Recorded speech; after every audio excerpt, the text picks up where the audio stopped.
Hello guys, welcome back to my channel. గుడ్లును పచ్చి రొయ్యల కూర ఎలా చేయాలో చూపిస్తాను. ముందుగా రొయ్యలు ఉప్పు కారం వేసి చక్కగా ఫ్రై చేసేసుకోవాలండి. ఫస్ట్ ఎలాగో క్లీన్ చేసేస్తాం కదా. ఆ తర్వాత ఉల్లిపాయలు పచ్చిమిరపకాయలు ఆయిల్లో ఫ్రై చేసుకోవాలి.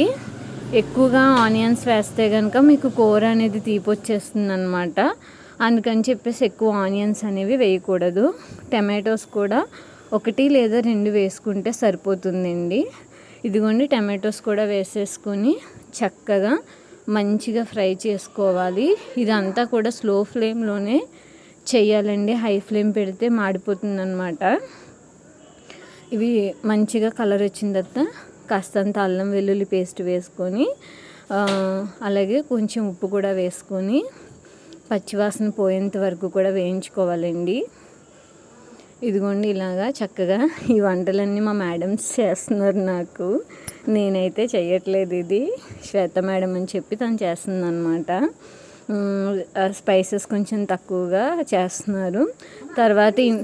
తర్వాత ఇందులో కాస్తంత పసుపు అలాగే రుచికి సరిపడా కారం కూడా వేసేసుకొని చక్కగా వేయించుకోవాలండి. ఆయిల్ మనకి పైకి తేలినప్పుడు అన్నీ కూడా ప్రాపర్గా కుక్ అయిపోయినట్టు అర్థం అనమాట. ఇంకోండి, ఇలా చక్కగా కలిసిపోయిన తర్వాత ఇందులో కాస్తంత వాటర్ అనేది వేసుకోవాలి. వాటర్ అనేది మరీ ఎక్కువగా తక్కువగా కాకుండా మనకి ఆ కర్రీకి సరిపడంత వాటర్ వేసేసుకొని ఇది బాగా పొంగులు వస్తాయి కదండి, అలా మరగనివ్వాలి. ఇదిగోండి, ఇలా మరిగిన తర్వాత ఇందులో ముందుగా మనం ఫ్రై చేసుకున్నటువంటి రొయ్యలు కూడా వేసేసుకొని ఎగ్స్ కూడా 1 by 1 వేసేసుకొని కొత్తిమీర కరివేపాకు ఉంటే గార్నిష్ చేసుకోవచ్చు. మా దగ్గర లేవు, అందుకని చెప్పి నేను వేయలేదు. సో ఇలాగా ఫ్రై అయితే చక్కగా చేసేసుకోవాలండి. ఆ రొయ్యలు ఫ్రై చేసినప్పుడు కూడా నీచు వాసన పోయేలాగా ఫ్రై చేసుకొని మంచిగా కర్రీ అనేది ప్రిపేర్ చేసేసుకోవడమే.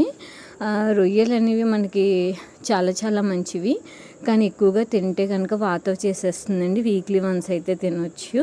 ఇదిగోండి, లెగ్స్ కూడా వేసేసుకొని ఒక 5 minutes ఉంచుకుంటే ఎంతో రుచికరమైన రొయ్యలు గుడ్లు కర్రీ అయితే రెడీ అయిపోతుంది.